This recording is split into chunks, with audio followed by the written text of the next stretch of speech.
to this computer. Hi, everybody. We are here for our volunteer meeting. Today is March 29th. We have Angel here with us. She's a former foster youth. She's going to be talking to us a little bit about her experience in the foster care system. And I just want to let everybody know who's with us today that I will be entering this in Optima for you, so you don't have to worry. And if you are watching this after the fact, please make sure you are viewing this to enter it in Optima so that you can get credit for it. So without further ado, I will go ahead and turn it over to Angel, and you can just talk to us a little bit. Give us some info. Okay, I'm trying to. Okay, I just go ahead. Okay, so my name is Angel, and I am currently currently in extended foster care. I'm in college, and I'm under the SIL program, which is a program provided through, um, I believe, the Hay Center, or I could be wrong. It's pretty much to give you like free housing, transportation, um, like so if you want to live in a dorm, you can live in a dorm, and if you want to live in an apartment, like that can be like help. You can they can help you to do that.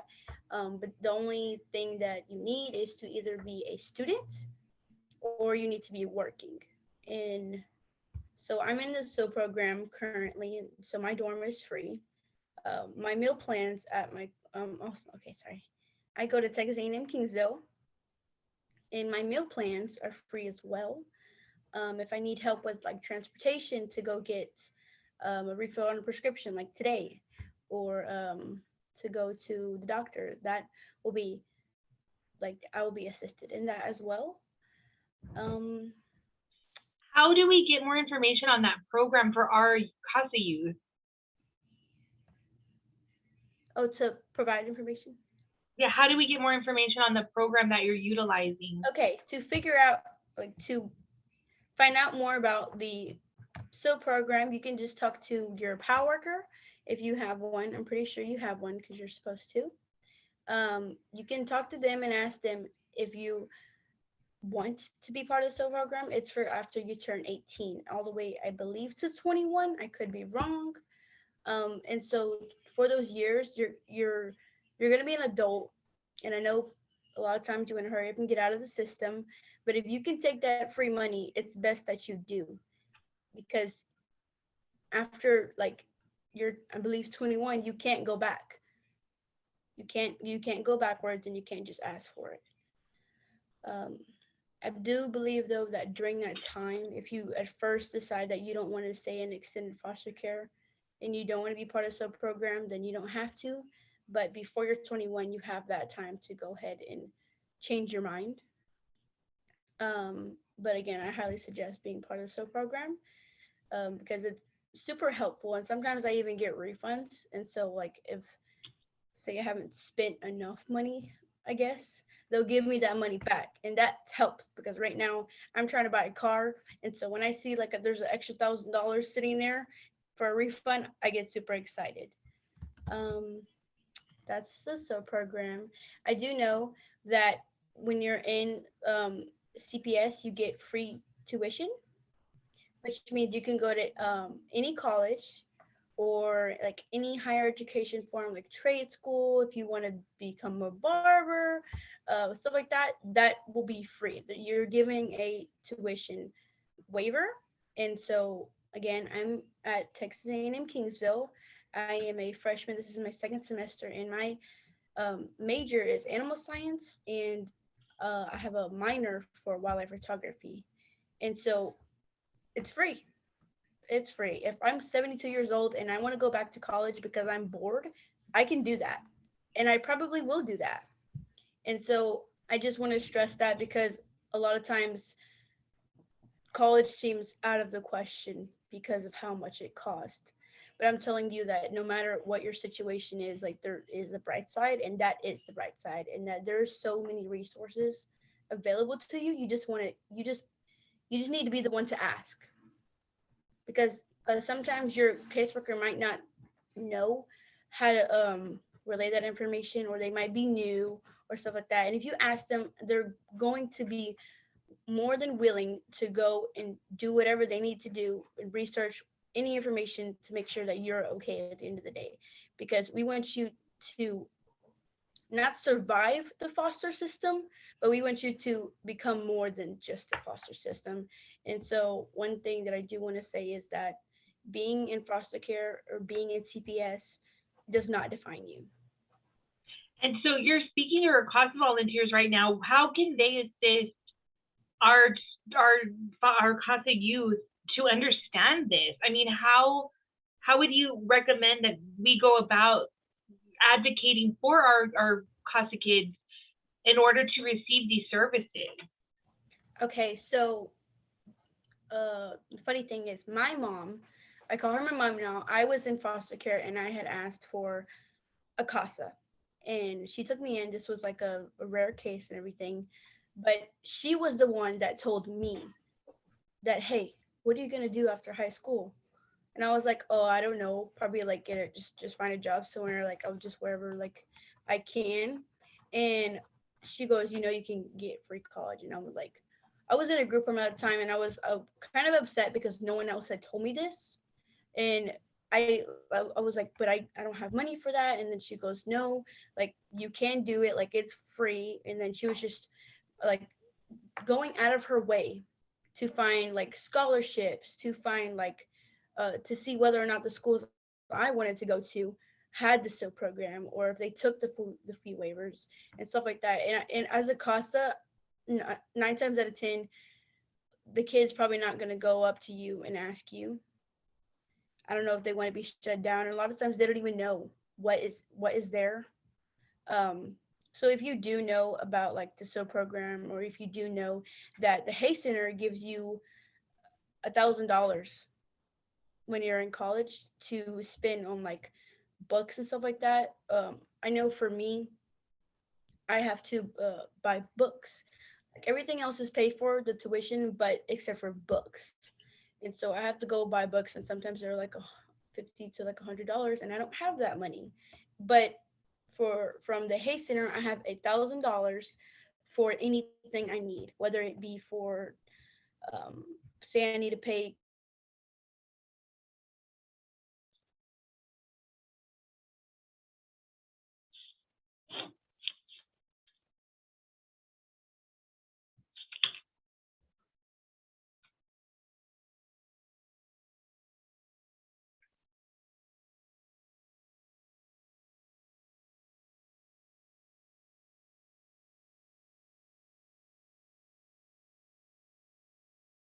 Oops, we got a little bit stuck. Can you guys hear me?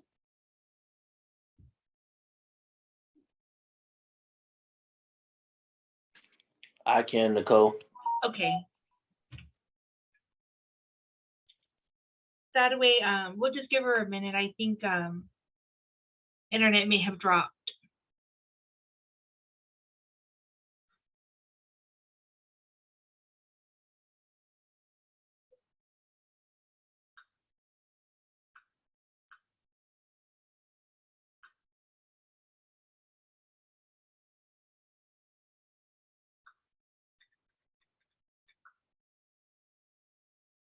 Oh, here she is.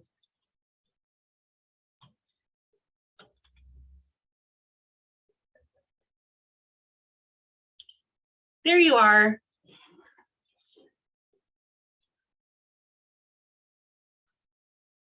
All right, I got you on mute. sorry. There you go. Sorry. Okay. Here I am. So you were talking about that with the Hay Center, you get $1,000 for anything you need. So what is the Hay Center, and how do we help our kids apply for that?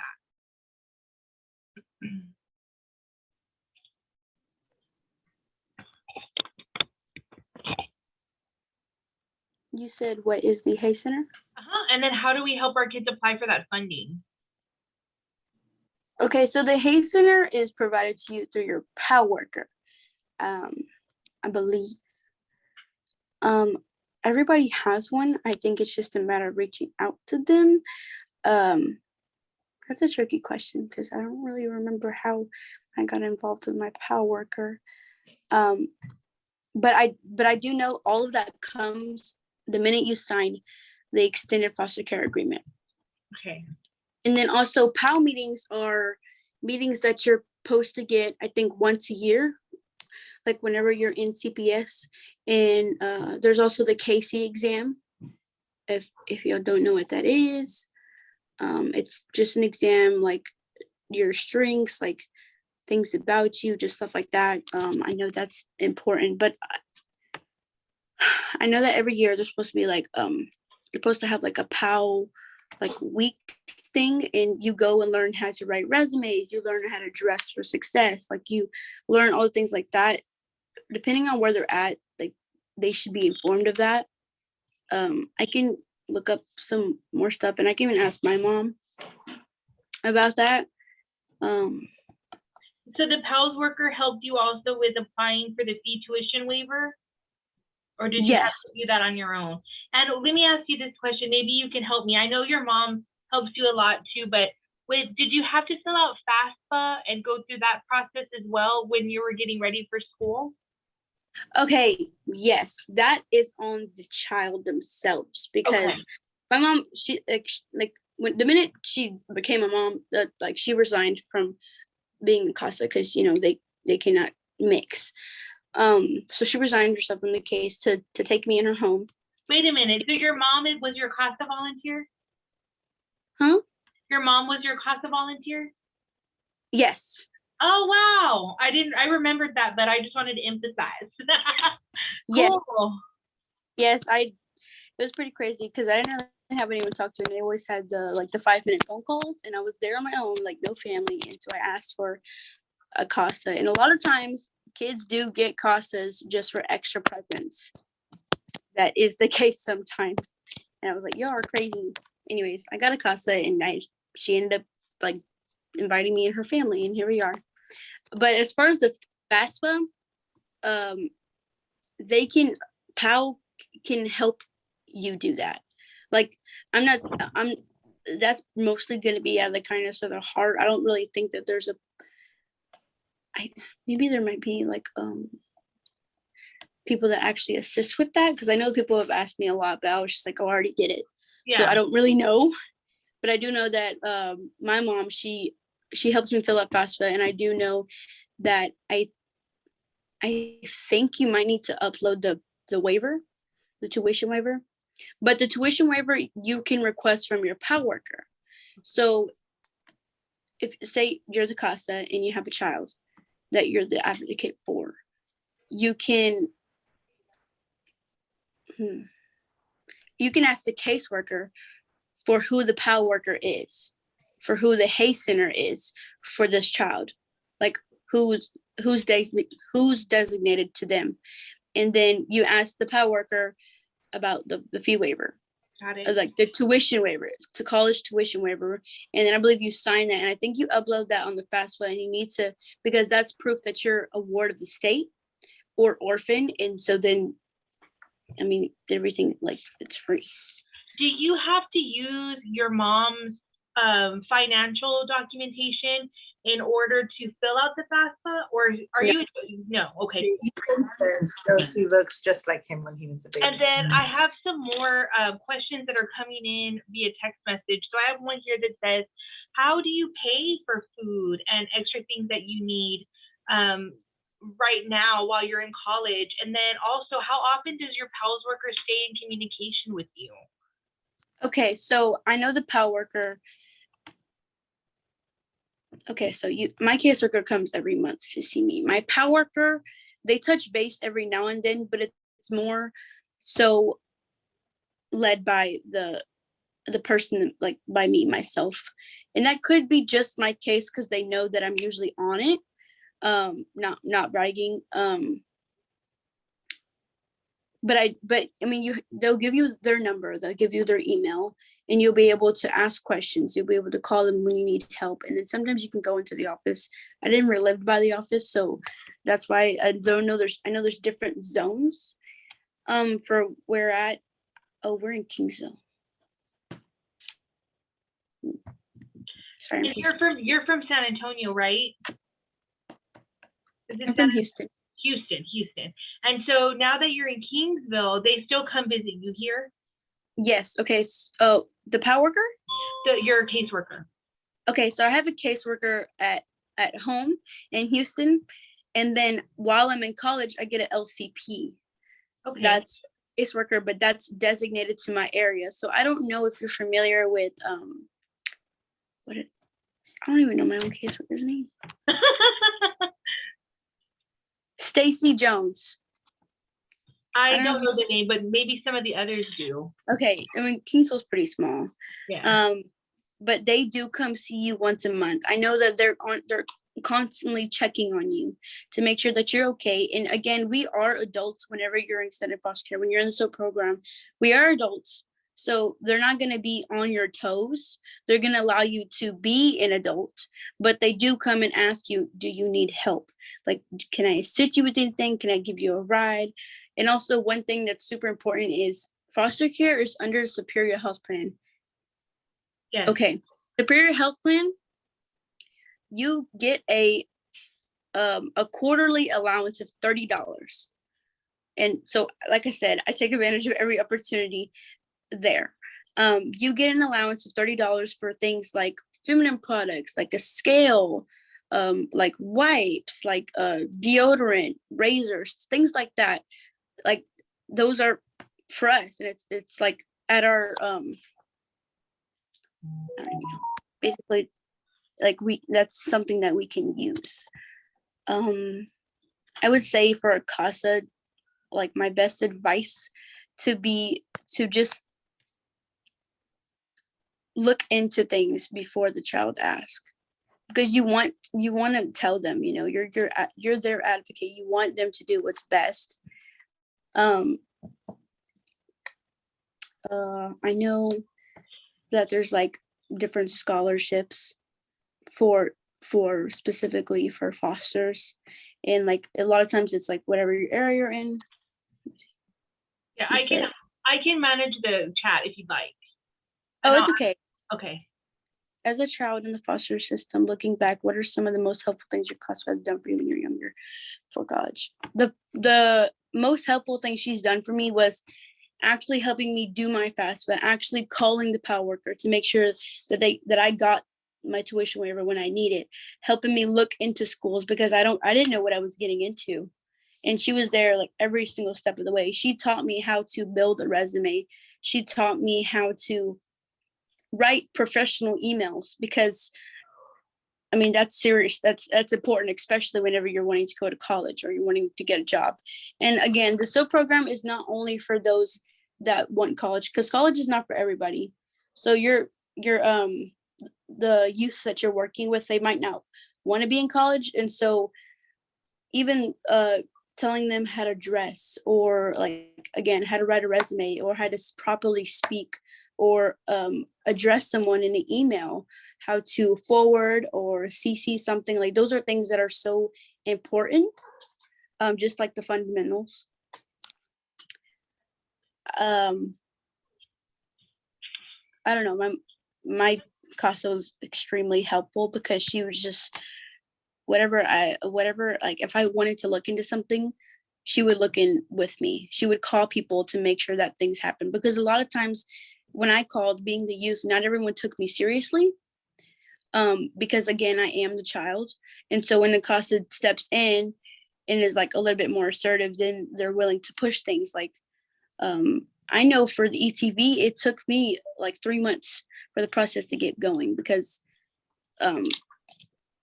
people were slacking. Gotcha. I have some more questions coming in on text message here. So how do you go about staying on Superior Health Plan? Does that, do you have to do any, oh, you're the cat. Do you have to do anything specific, or does it just kind of carry on as you continue in the system? So Superior Health Plan, I don't remember if it's to your 21 or your 23, but that's just being in the system. And I know that, I think that's for extended foster care, I believe. And how do you access that $30 that they provide you? Does that come straight to your account, or do you have to apply for that as well? That allowance? Okay, so Superior Health Plan, they give you you get your insurance card, and then for me, I don't remember where I got it from. I think I probably got it from my coworker, or probably from my mom, most likely. I think it came in the mail to me, like a book. Sorry, this cat is It's getting on my nerves. okay. The health card. Okay, I just lost my train of thought. I was asking you, how do you go about utilizing that $30 allowance from Superior Health Plan? And you mentioned that they sent you your insurance card in the mail. Yes, so you get your insurance card in the mail, and then you're able to log on to Superior Health Plan into your account, and there's going to be like services. There's like different services you can get, and then one of them is the $30 quarterly allowance. And so you really just call a number. Like, there's no credit card, there's no like account per se. You just call them and you just be like, you give them your member ID, and it's $30 like quarterly, so like 4 times a year, and you just place your order, and then they'll send it to you right away. That's what they've done for me. Awesome. I have another question here. So a lot of the children that we're working with do not want to remain in care. How do you recommend that we talk to them about the resources and college? Okay, so at first I did not want to remain in care either, but I do know that a lot of times they don't really know what they're getting into because they're extremely headstrong. They just want to get out of that situation and they want to be on their own. And I get that, but they have to, I guess as a CASA, it would be best if you were to explain to them the things like insurance, housing, cell phone, like utilities, like who's going to pay for that? Are you willing to work at fast food or at a lower level job for the rest of your life? Are you willing to work paycheck to paycheck? Like my mom, like she told me, she goes, if this is what you want to do, I need you to show me how you want to do it. I need to make sure that you've got it together. I need to make sure that you know how to pay a car note. I need to make sure that you know how to apply for a driver's license when it's been expired. I need to make sure that you know how to fill out a W-2 form, things like that. And so if they don't want to stay in foster care, I would really just make sure that they know how they're going to go about that. And I would explain to them, like, you can get a job, you can be working at McDonald's and you can still get help with transportation. You can still get help with your groceries, with half of your rent. Like they do that for you. You'll still get that $1,000 just because. It's free money. And that's about the easiest way to say it. It's free money. A lot of times people, youth, they get out of foster care and like more than 50% of them end up homeless and they wish that they can come back. But after you're 21, like, you can't come back. You've already decided. And do you feel that the department gives you leeway to be a youth and to experience college and have experiences that are normal for your age and your... Oh yeah. Okay, so the thing is, you're not walking around with the tag on you that says I'm in foster care. You're not put in a separate special dorm because you're in a sub program. You're going to be an adult. The only thing that's different is you're going to be getting checks.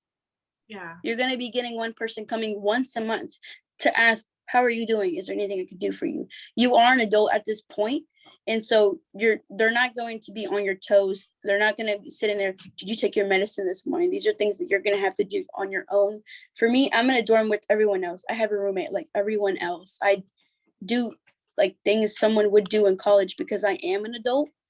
And so I guess just having people realize that, because one of my biggest fears of signing the extended foster care agreement was, am I not going to be, am I not going to really be an adult? because I have so much assistance. Am I gonna be put in like a separate dorm?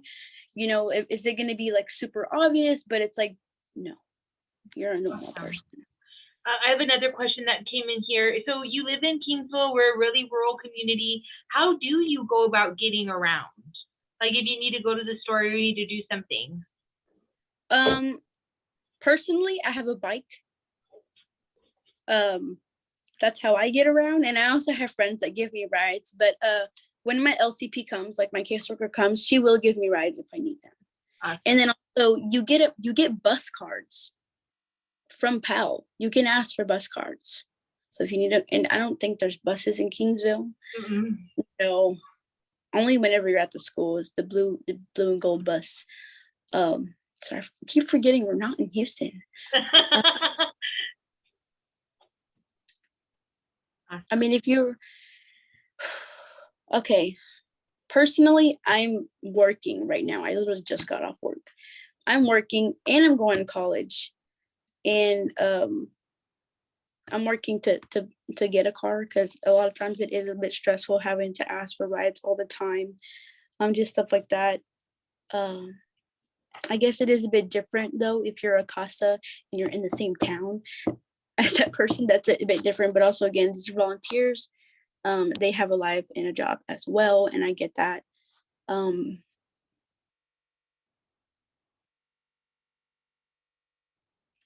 don't know. I would say a car, I would say a bike. That's what I have. Gotcha. Especially in Kingsville, right? You can get around with a bike in Kingsville. You can, and the town is only 8 miles long. I bet you've already gone back and forth on that 8 miles, huh? Awesome. So does anyone else have any questions here? I don't have any more coming through. I think you've given us super valuable information. I want to keep it going. Any other questions? You can type them in the chat, or you can unmute yourself and ask, or you can text me. I have my phone open. I think it's been very valuable information. We do struggle a lot trying to keep our youth in the foster care system once they're aging out, because like I mentioned, they worry about like somebody being in control of their life, or somebody, in there. And it makes it where they don't really want to do that. So you got a question coming in here. How long were you in foster care? Okay, so I got in foster care in 10th grade. So when I was about 15, I don't know if y'all know what the safe harbor law is, but the safe harbor law is that if you're a child all the way up to 18 it cuts off, you can drop your child off at a fire department or a hospital. And so I was dropped off at a hospital when I was in 10th grade. And then I went into I became a ward of the state. And then I was, I guess, I wouldn't say foster care. Is it called foster care if I'm just like a CPS kid in a shelter? It's substitute care, yeah. Okay, and then I had a CASA and she resigned to take me in, and she became registered as a foster. And then I was in foster care, I guess. Gotcha. And I'm currently in foster care. I don't consider them my foster parents anymore because they're my family now. I mean, they're literally all I have. I have nobody else. And I have someone to go home to on the breaks. I called my mom today and be like, hey, by the way, like, I set up my appointment like for Thursday for braces. Oh, woo.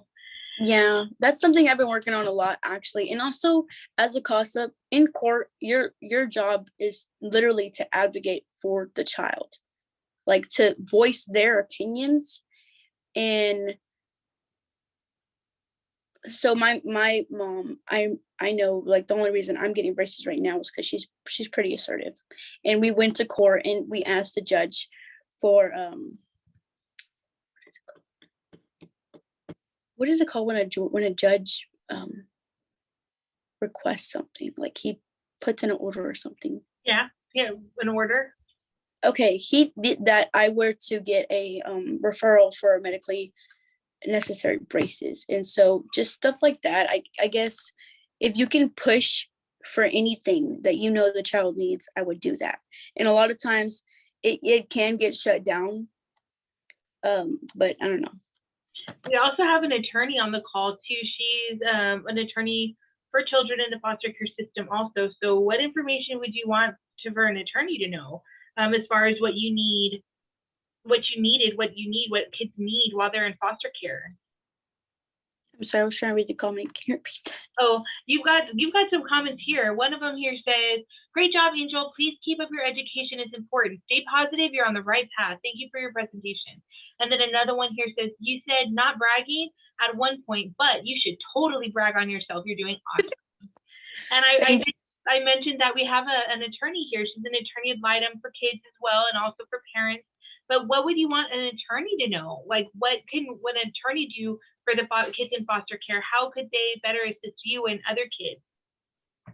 Okay, so my attorney is quite phenomenal, because as a CASA, you're speaking to the attorney first and then the judge. Well, I mean, you're speaking to the caseworker, but my caseworker was interesting. So we didn't really do much of that, but you're speaking to whenever you tell the attorney has a lot more say so in the situation. So whenever they say something to the judge, it's like, I wouldn't say taken more seriously, but it's more effective. So my attorney, she wasn't just pen and paper with me. She actually called me to make sure I was doing what I needed to do, to make sure my grades were okay, to make sure that I was getting any resources I need, to make sure that I called her if I was having trouble with transportation or things like that. I mean, I sometimes called her for the most random reasons. I don't know. I would say just make sure that you know how the child's actually doing, that you're asking them questions that need to be asked, such as like, have you looked at schools? Do you know how to fill out a FAFSA? Just reinforce those things, and then be a little bit assertive with the judge. That makes sense. I don't know. No, that was perfect. And I love that you stated how like the CASA volunteers are interacting with the attorney ad litems first, and then you're going in to talk to the judge. So that just proves to me that the relationship between the CASA and the attorney are really important. They really are. It's like a powerhouse advocating for you, while you're in care, which is amazing. And so I would say to keep in mind that I think CASAs aren't given too many youths. I don't believe. I think it was just one. I could be wrong, but I also know that attorneys and caseworkers do have a lot on their plate. And I mean, of course, like CASAs do too. They have their own lives, their own jobs and everything. I don't remember where I was going with this, but yes, it is really important for the CASA and to the attorney to have a strong communication, because my way has been working quite well is go one step ahead. Yeah. Like if you instead of just leaving it to okay, for example, my PAL worker is not the greatest at responding in a timely fashion, so I always call the supervisor. That's just how I do it, because I know that there's a lot of kids in CPS and foster care, and paperwork is a really long and tedious thing. And so it already takes about 2 weeks to like a month or so to get paperwork done, such as something as simple as literally getting the paper that says tuition waiver, getting that in hand. That can take a month. And you would not think that would be the case, but it does. And so just being persistent and like checking up on things like that. I know, for example, remember I said like for books, you can get refunds from $1,000 that they have for that. It's been about a month since I've requested, and I'm not requesting one time for it to be done. I'm sending emails and CCing my attorney so she can see that when we go to court. I'm CCing my mom. I'm CCing my PAL worker, I'm CCing my caseworker, everyone involved so they know what's going on. And to make sure that if one person forgets, that the other person will be able to step in and be like, did you do this? Right. That I had another question that popped in my head. Okay, so you mentioned like when y'all go to court, are you going to court? Are you going in person to court and talking to the judge and advocating for yourself as well? Yes, I am. Okay. And a lot of times, I wouldn't say I call people out, but I'll ask the judge if the person that I've already asked hasn't responded, with, not that I asked one time and I'm like, okay, you're done. I'll be a little bit persistent, but I'll always make sure to ask the judge for things as well, because the judge always asks, is there anything I could do? Is there any concerns? And when I voice those myself, it's from me. And so it's pretty effective.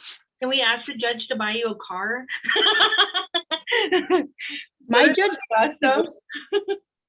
Wouldn't that be awesome? Can you order that somebody buy her a vehicle, please? well, I have a pretty great relationship with my judge. He's pretty cool. I guess I don't know what it is. I guess I just like to get things done. Good for you. Awesome. Let me see. Anybody else have questions for me or for Angel? I feel like there's so much more that we could discuss and talk about, and I really thank you because it's giving us an idea of what we can do more to better assist our youth. I mean, we really want to be supportive and to push for them to have everything that they need, and you are a walking example of success that we want for all of our kids. Mm-hmm. Let me see, what else can I ask? Do you find, and you kind of briefly touched on this, but do you find a lot of the time you're not taken seriously because of your age? And how do you Yes. And how do you fight back on that, or how do you mitigate that? What do you do to try to stop? A lot of times I am not taken very seriously because I am just 18, but also I need to realize that I am an adult. I'm not going to be bottle fed. And if I need something, it's on me to ask for it, to to look for assistance, to things like that. And what I do with that is, again, I guess the thing that I do a lot is I always go to the head. I always go one step ahead. Like I said, like for my PAL worker, he's a little bit slow. I feel like he doesn't really take me serious. He doesn't answer calls, emails, and some people are like that. Like, no one's perfect. Some people are not as serious about their job as they should be. And for those of you who are, that's so amazing. And it's like so thankful for that. But me going to the supervisor lets the supervisor know that this kid actually wants it, and they're going to want to push things as far as paperwork or as far as anything I need to be done. I don't know. I do get, like, sometimes, like me being 18 or whatever, I do get a little bit of, I wouldn't say negative feedback, but yeah, I'm not taken seriously as much. But knowing how to write an email, knowing how to talk to people, if you can teach your youth to do that, it's so important, because I know I'm not talking as great as I should right now because my mind's all over the place. But I don't know, it'll help a lot. No, you're doing amazing. Was there anything that you like, okay, let me think. How do I word this? So I know, being, in the system and kind of going through that, and then having to jump into adulthood and, come into college, and like you said, taking care of things, sending those emails, that transition period. What are some things that the CASA can do to assist with that? Or what are some things that you needed assistance with that we can be mindful? And so we got like emailing and talking and things like that, but anything else? Okay. So as a CASA, I would ask the judge, the PAL worker, the attorney, the caseworker if there's any resources that we haven't already touched base on that can be used for the youth, because I got over $1,000 for things towards my dorm. I'm talking about, I have lamps I don't even need. I have extra pencils, pots and pans, baking things. My PAL worker said, here, make a list of things on Amazon that you need for your dorm. That was from PAL. You get that whenever you're going to college. And so I don't need that much, but I have things like a medicine box or my medicine. I have pillows, a vacuum. Like most of the things in here are from that $1,000. I have a mini fridge. So at first my list was only a fridge and a lamp and a charger. And he sent me the list back, and he sent me an example of a list, which was $1,500 was the total on that one. And he goes, just make sure you add up to this amount, because the money's just going to go away if you don't use it. And so I told my mom to make the list for me, and she got me like baking ware, like extra like utensils and bowls and pans and like rice cookers and everything for whenever I'm out of a dorm and I move into an apartment, and she's storing it right now. I don't know, there's just so much like resources that it was like such a blessing. Also, I got a printer. And that wasn't even part of the $1,000. That was just from PAL, because from when you let PAL know that you're going to college, everybody in PAL, like they have like so many computers, like fridges, like they gave me a big, it's like a giant tub full of things that I can use for that, for college. Like if I needed a backpack, or if I needed ink, or if I got a whole bunch of like gift cards and everything. And that was just from them knowing that I'm going to go to college, because PAL, they get so many donations, and that's what it's, I don't know. That's I just awesome. know that like there's so much, like there's so many resources. That's amazing. That's great to know. So last call for questions, or I'm going to go ahead and wrap it up. Anyone else have any questions? I'm the only one that's coming up with more and more and more. Yeah. Also, you do get a laptop as soon as you graduate. Awesome.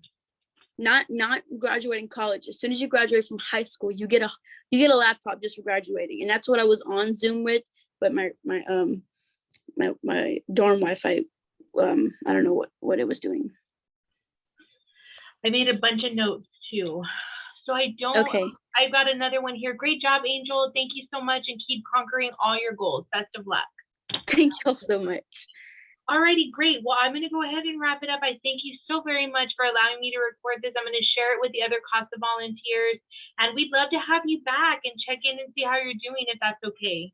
Yeah, and also I just wanted to say to all of you that are CASA's caseworkers, I don't know, attorneys, like I know a lot of times the kid's not going to go out and say thank you for what you do, but I'm going to tell you thank you for what you do, because you're going to change the way that foster care works. And you're going, like, a lot of the times, and I mean a lot of the times, those that end up going to college, they end up doing social work. They end up wanting to be one of you because they see how much it has helped out. I know for a fact that I want to become a CASA whenever I am out of college. And so I just want you to know it makes a difference, and it's so seen. And thank you. Oh, thank you for that. Don't make me cry. That's really seriously, I think it's really important for our CASA volunteers to understand the difference that they make. And we're, as staff, are so grateful for each and every one of them, and for wonderful attorneys and caseworkers that work with us. You know, we're really blessed. And so thank you for showing us that it makes a difference. Yeah, I know that it's volunteering, and this is out of y'all's hearts. And I just want you to know, like, the kids are not really, they're probably not going to remember what you said, but they're going to remember how you made them feel. They're going to remember that you were there for them. And so I guess just being someone there, to ask them how they're doing, to make sure that they're going on the right path, to make sure that again, if your youth does not want to go to college, if they want to work at McDonald's for the rest of their life, ask them how they plan on doing that. Hold them accountable, because they're going to be adults that quick. Yeah. And so they're like, it's probably going to be a little bit annoying to them, whatever, but it's going to be very much appreciated in the end, because you could be helping them from staying homeless. Absolutely. Alrighty. Well, thank you so very much, and we'll be in touch. Good Thank luck you, with too. everything. Yes, ma'am. Bye-bye. Bye, y'all. Bye, Thank y'all. everybody.